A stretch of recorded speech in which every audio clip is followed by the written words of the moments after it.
The smell of roasted turkey and underlying tension filled the dining room of our family's Victorian mansion.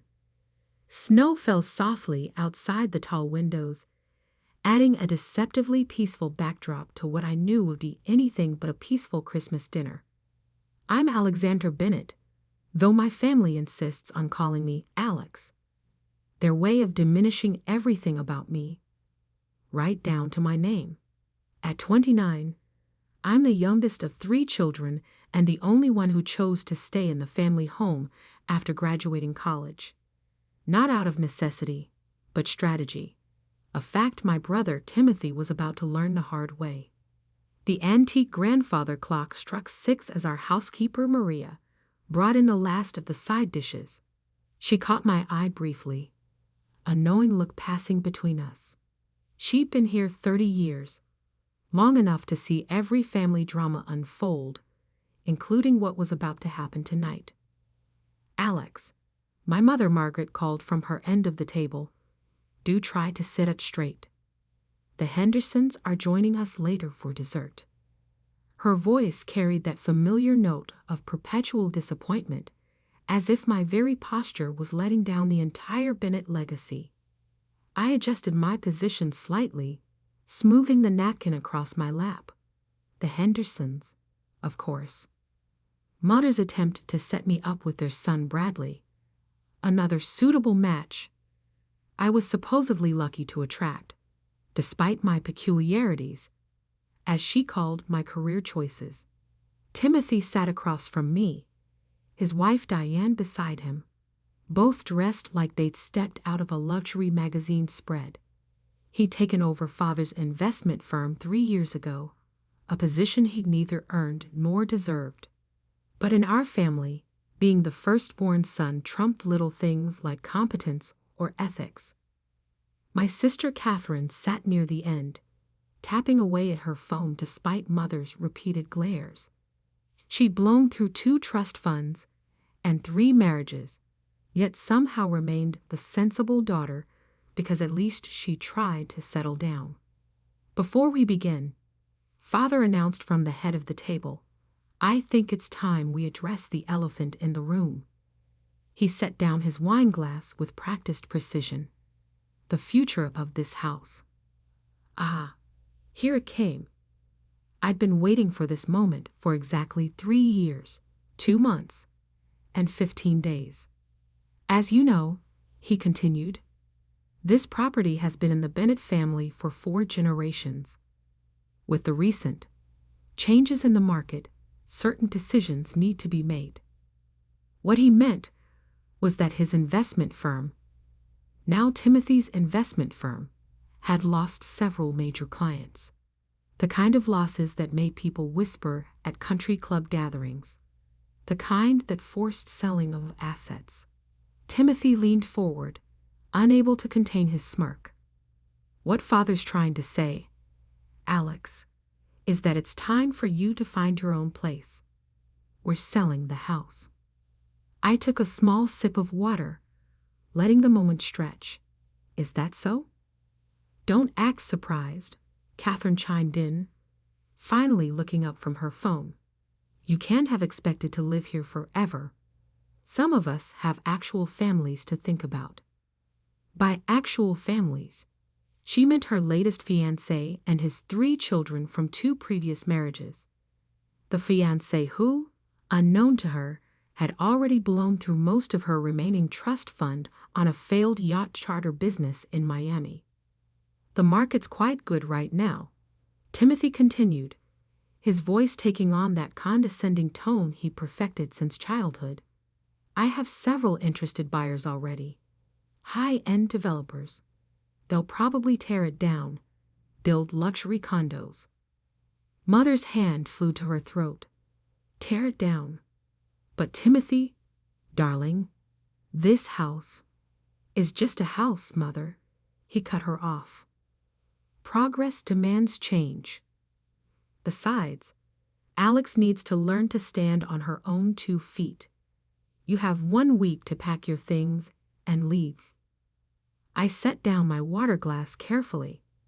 That's interesting, Tim. Tell me more about these developers. He preened slightly, always eager to show off his business acumen. Prestigious firms. Top dollar. Of course, you wouldn't understand the complexities of such deals.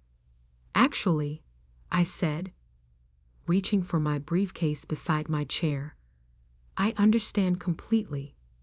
That's why I had my team research them thoroughly 3 months ago when they first approached me. The room went still. Your team. Father's voice carried the first note of uncertainty I'd heard in years. I smiled, pulling out a thick folder. Yes, my legal team. You see, they were quite concerned about the potential buyer's history of fraudulent dealings, especially given my position as the property owner. Timothy's fork clattered against his plate. What are you talking about? Oh, did I forget to mention? I laid the property deed on the table. I bought this house 2 years ago, through a holding company, of course, when Great Aunt Adelaide's estate was settled. Impossible, Father snapped. The house was tied up in the family trust. It wasn't for sale. The trust you borrowed against repeatedly to cover the firm's losses. I raised an eyebrow. The same trust you defaulted on last spring. The bank was quite happy to sell to a buyer with liquid assets and excellent credit. They particularly appreciated my cash offer. Mother's face had gone pale. Catherine's phone slipped from her fingers. You're lying, Timothy sputtered.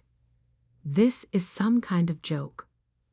Would you like to see the documentation? I opened the folder. I have everything here. The deed, the transfer records, even the receipts for the property taxes I've been paying while letting you all live here rent-free. But your job, Mother whispered. You work in that little tech startup. I laughed softly. That little tech startup went public last year. I'm the Chief Innovation Officer and one of the founding partners.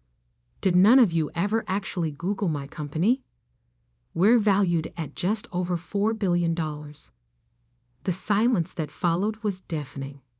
Outside, the snow continued to fall, adding another pristine layer to the grounds I legally owned.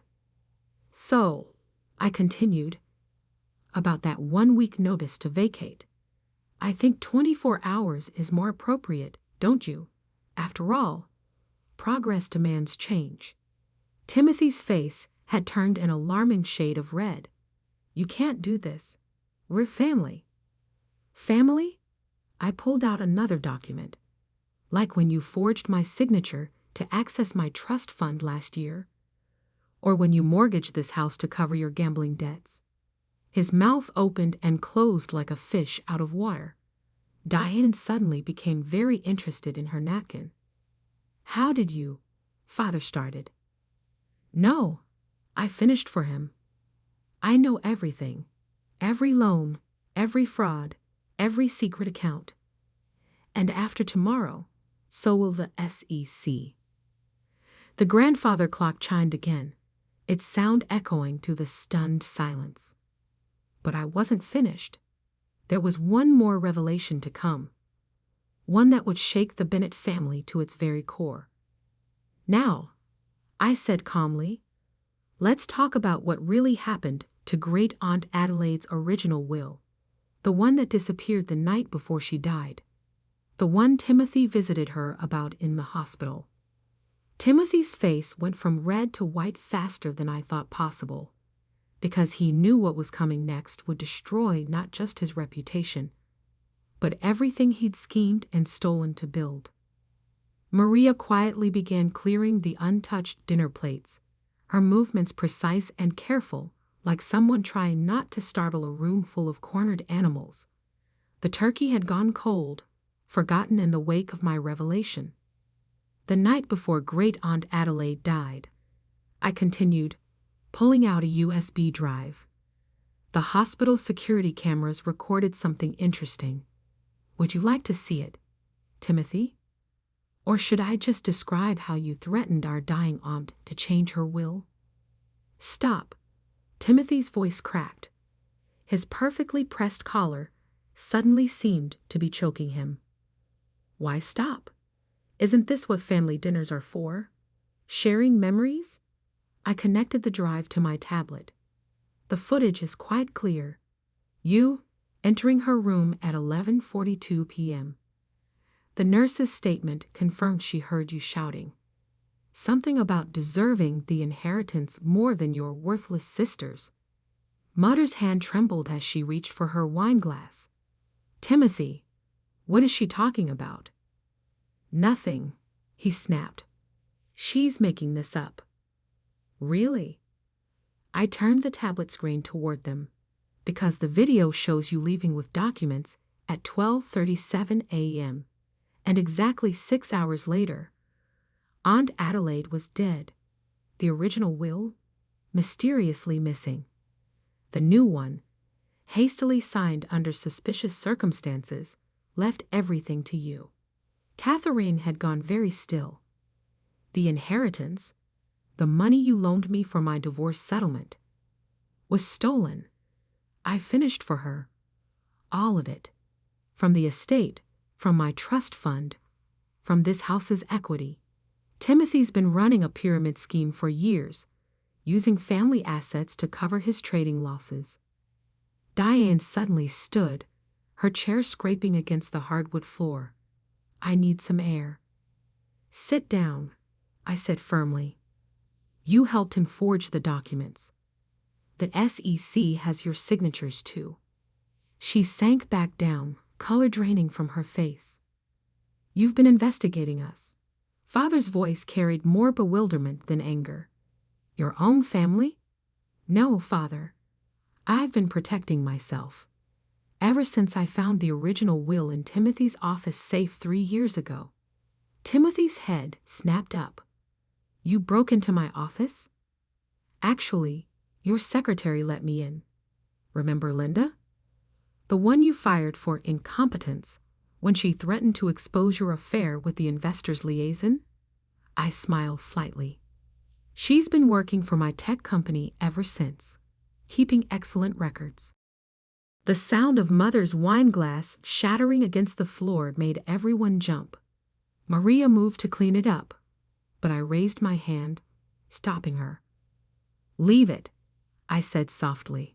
In fact, Maria, why don't you take the rest of the evening off? With full pay, of course, and don't worry about your job. You'll still have one after they're gone. You can't just. Father started, but I cut him off. Can't just what? Protect loyal employees? Make business decisions about my own property? Don't worry, Father. Maria's contract is ironclad, unlike the documentation Timothy used to embezzle from the family firm. I opened another folder, spreading out bank statements and transaction records across the table like a grotesque Christmas dinner centerpiece. 14 shell companies, I narrated, pointing to highlighted sections. 23 fraudulent accounts. Over $12 million in misappropriated funds. Did you really think nobody would notice? I was protecting our legacy, Timothy shouted, mask finally cracking. The firm was failing. Father's investments were worthless. Timothy. Father's face had gone purple. What have you done? What you taught me to do, Timothy snarled. Appearances matter more than anything, right? Keep up the family name at any cost? Cost? I laughed softly. Let's talk about cost. The cost of sending me to boarding school at 12 because I was difficult. The cost of cutting off my college fund because I chose tech instead of finance. The cost of believing Timothy's lies about my mental instability when I tried to warn you about his schemes. I stood, walking to the window. Outside, the snow had begun falling harder, nature's curtain drawing across the estate I now controlled. But here's the real cost. I turned back to them. Tomorrow morning, the SEC will receive documentation of every fraudulent transaction. The FBI will get proof of Timothy's involvement in Great Aunt Adelaide's death. And the family firm will be revealed as the house of cards it's become. You'll destroy us, Mother whispered. No, Mother. You did that yourselves. I'm just turning on the lights. Catherine, who had been unusually quiet, finally spoke. What about me? My trust fund is gone, I confirmed. Timothy emptied it months ago, just like he did with mine, just like he's been doing with the firm's pension fund. By the way, your new fiancé? He knows. He's been helping Timothy hide the money offshore. Catherine's face crumpled. Another expensive engagement ring turned to dust. But I'm not completely heartless, I continued. I've arranged for a small stipend for you, Catherine, enough to live modestly while you finally finish that degree you abandoned. And Mother, there's a comfortable condo waiting in Palm Beach. Your social circle won't be quite as grand, but you won't be destitute. And me? Timothy's voice was barely audible. I smiled, the same cold smile he'd given me countless times over the years. You get exactly what you deserve. A 6S8 cell with a lovely view of the exercise yard. Unless, of course, you'd like to make a deal. Hope flickered across his face. What kind of deal? Tell them the truth, I said simply. All of it. About Adelaide, about the firm, about every scheme and lie. Give them closure before you go away. Timothy looked around the table, at our shell-shocked parents, at his trembling wife, at Catherine's tears. For the first time in his life, he had no moves left to make. It started 6 years ago, he began, voice shaking, when Father made me CEO. But what he revealed next would shake our family's foundation even more than my previous revelations. Because Timothy's crimes went far beyond money. They struck at the very heart of what had torn our family apart decades ago. Timothy's confession spilled out like poison from an old wound, each word making our mother flinch, our father age, and Catherine's tears fall faster. The firm was already failing when Father made me CEO, he continued, staring at his hands. His investments in oil had tanked. The real estate venture in Dubai was a disaster. But we kept up appearances, using Adelaide's trust fund to cover the gaps. My sister's money, Father whispered. You stole from my sister? You taught me well, Father. Timothy's laugh was hollow. Remember when Alex was 12? When she found those irregularities in the family books? I remembered. It was the reason they'd sent me to boarding school. Difficult child, needs discipline, they'd said. In reality, I discovered their first round of financial fraud. But that's not the worst part. Timothy's voice dropped lower. The night Adelaide died, she knew everything. She'd hired a forensic accountant, was planning to expose us all. Mother's face went ash white. Us. All. Tell them, Father. Timothy's eyes had taken on a strange, fevered gleam. Tell them who really started this. Who taught me how to create shell companies, hide assets, manipulate accounts? Father stood so abruptly his chair toppled backward. Be quiet. No. I cut in. Let him finish. Though I already know, I found your old records, Father. The ones hidden in the false bottom of your study drawer. Records going back 30 years. Catherine made a small, broken sound. Daddy?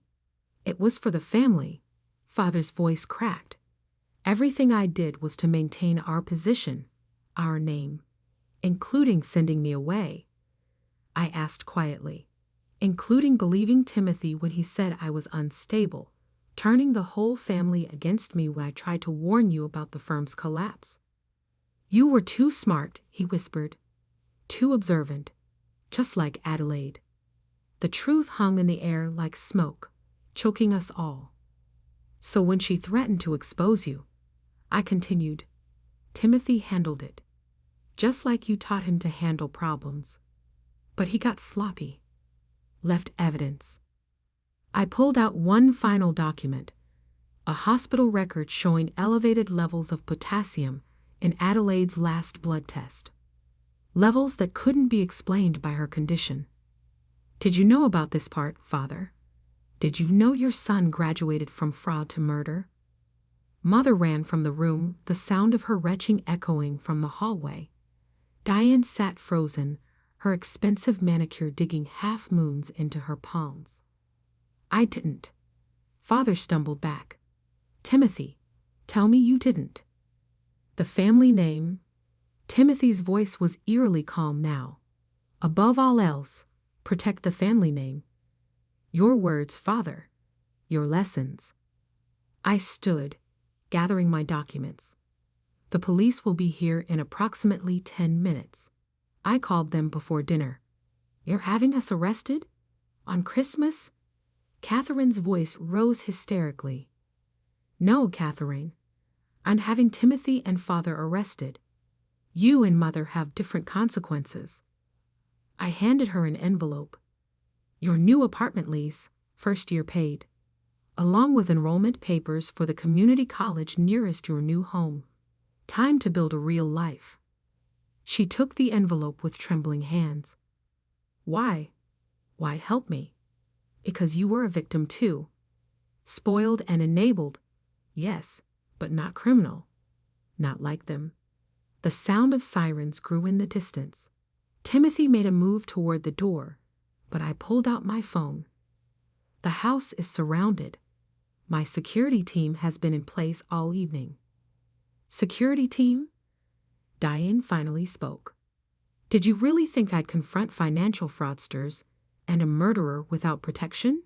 I smiled slightly. I learned something from this family after all.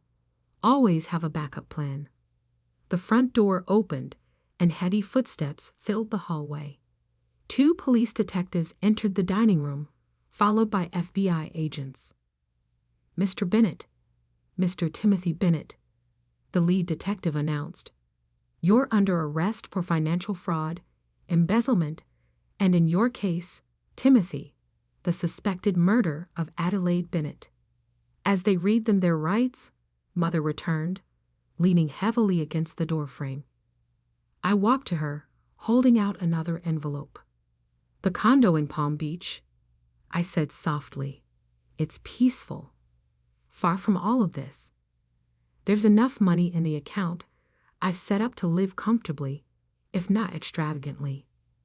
Why? She whispered. After everything we did to you. Because hate takes too much energy. And I'd rather use mine building something new. As they led Father and Timothy away in handcuffs, I walked to the window, watching the snow blanket their footprints, erasing all trace of their passage from my property. 3 months later, I stood in the same dining room, but everything had changed. The heavy drapes had been replaced with light, modern panels. The oppressive oil paintings of stern Bennett ancestors had given way to local artists' work. The room was filled with light, air, and the sound of children's laughter. I'd converted the mansion into a technology education center for underprivileged youth. The same rooms that had once hosted cold family dinners now held coding classes, robotics workshops, and entrepreneurship seminars. Maria still ran the household, but now as the center's operations manager, with full benefits and a salary that reflected her true worth. Catherine had finished her first semester of community college with straight A's. She was studying social work, determined to help other families avoid our mistakes. Mother was finding peace in Palm Beach, volunteering at a local library, and, surprisingly, showing talent as a children's storyteller. Timothy and Father were serving their sentences, 20 years for Timothy, 12 for Father. Diane had filed for divorce and turned state's evidence, receiving probation in exchange for her cooperation. The family firm had been dissolved, its legitimate assets used to repay the victims of their fraud. The Bennett name no longer carried weight in financial circles, but I was building a new legacy, one based on innovation, education, and genuine value. I sat in my office, once father's study, reading the latest update from the Education Center's program director. Enrollment had doubled. Our first class of coding students was already receiving job offers. My phone buzzed. A text from Catherine. Got my midterm results. All is again. Thank you for the second chance. I smiled, looking out at the grounds where children now played in the snow, their laughter replacing the echoes of old arguments and older lies. On my desk sat a small photo of Great Aunt Adelaide, her eyes twinkling with the same love of truth and justice that had eventually cost her life, but had also, finally, brought change. The house is still in the family, I told her picture quietly. Just a different kind of family now. A better one. Outside, the snow began to fall again, but this time it felt like renewal rather than burial. Sometimes I'd learned the best revenge isn't destroying what others built. It's building something better in its place.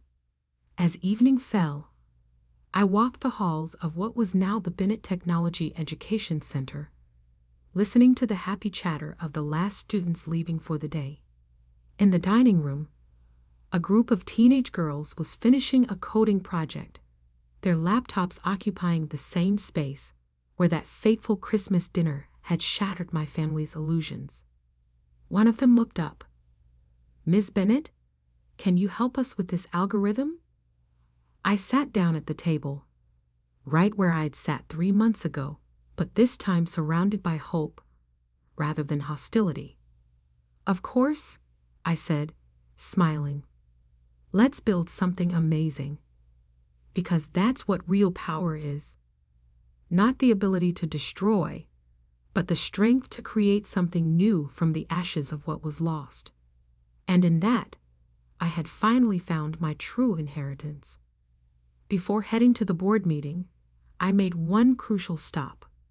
The small coffee shop on Oak Street looked exactly as it had 15 years ago. Martha, my grandmother's best friend and former Bennett Industries head of accounting, sat at our usual corner table. "I wondered when you'd visit today," she smiled, pushing a cup of coffee toward me.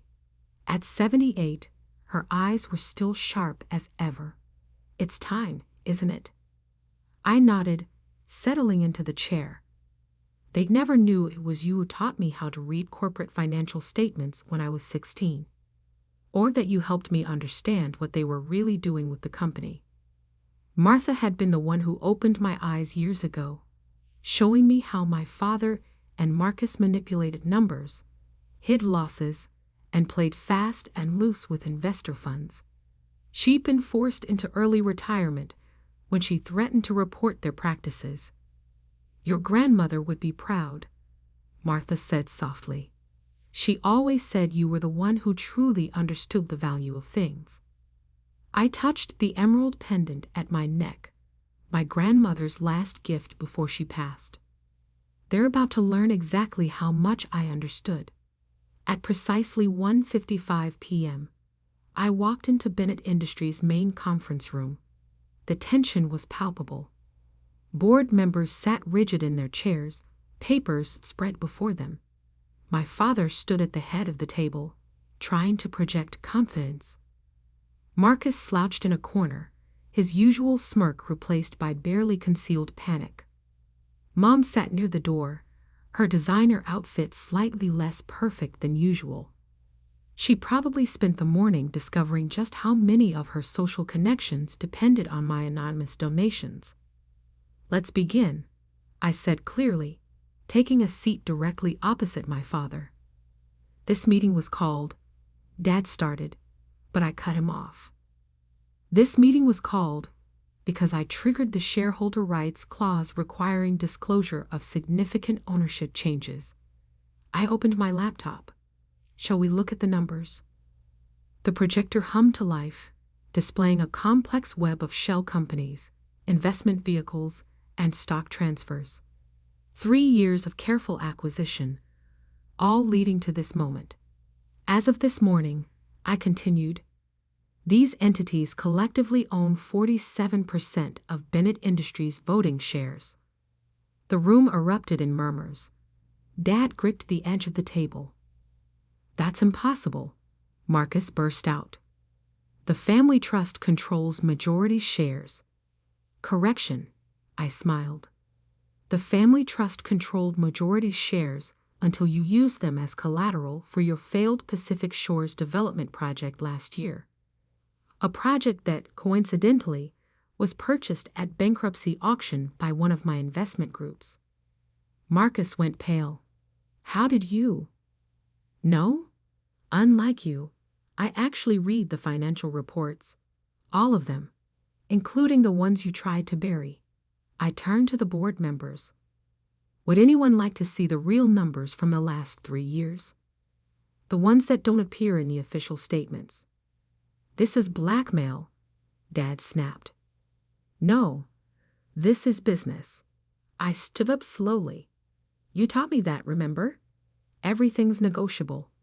Everything has a price. What do you want? A board member asked, his voice shaking slightly. Transparency, accountability, and I paused, looking directly at my father, a change in leadership. You can't seriously expect, Marcus started. Actually, I can. Because in addition to my shares, I also hold proxy voting rights for the Miller Group. I let that sink in.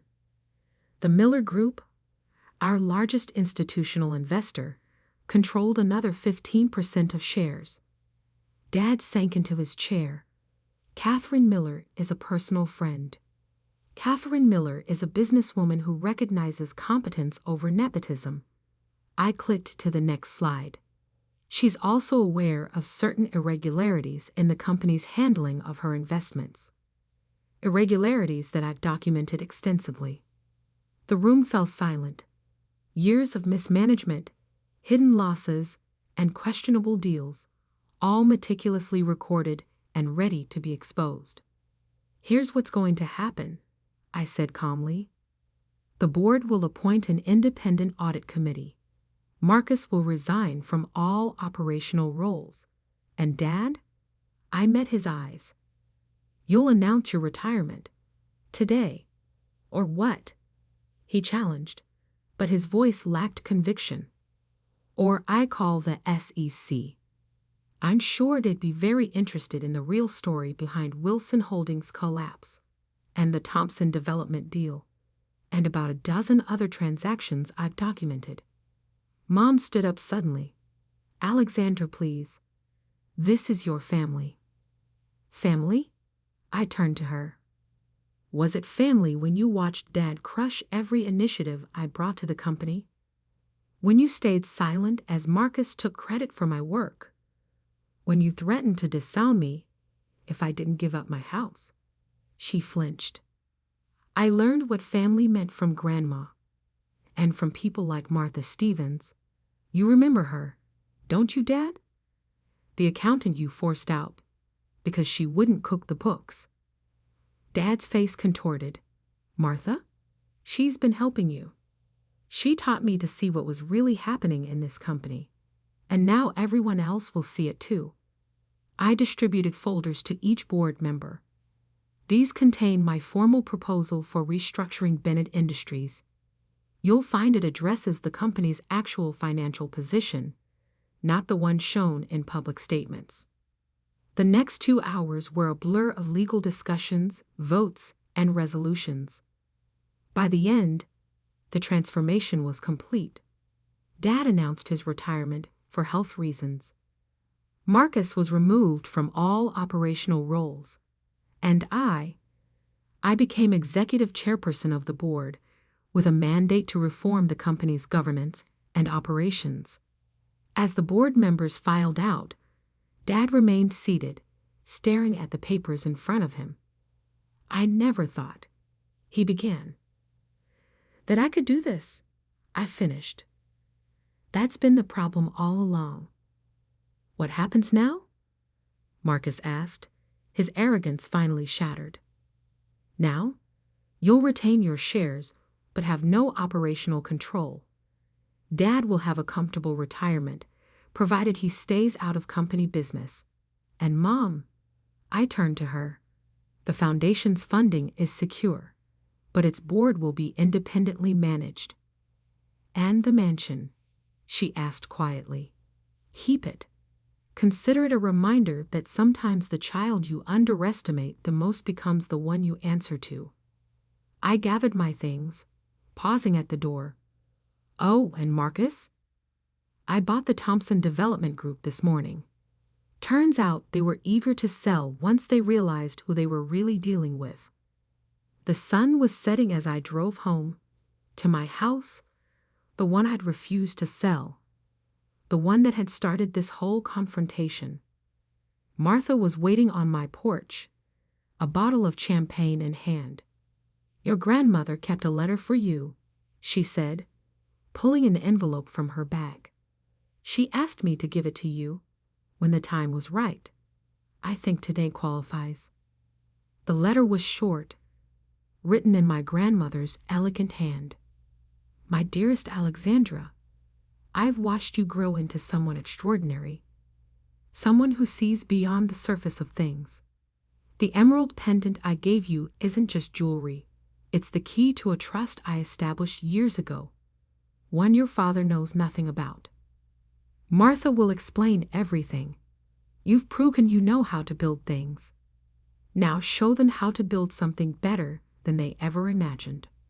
All my love, Grandma." I touched the pendant again, understanding finally dawning. Martha smiled. "Ready to hear about your grandmother's real legacy?"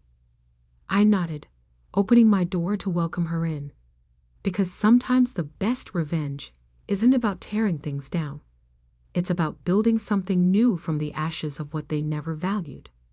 And as for that house they wanted me to sell, it was never about the property. It was about standing my ground, about refusing to be pushed aside one more time. The next morning, a single email went out to all Bennett Industries employees.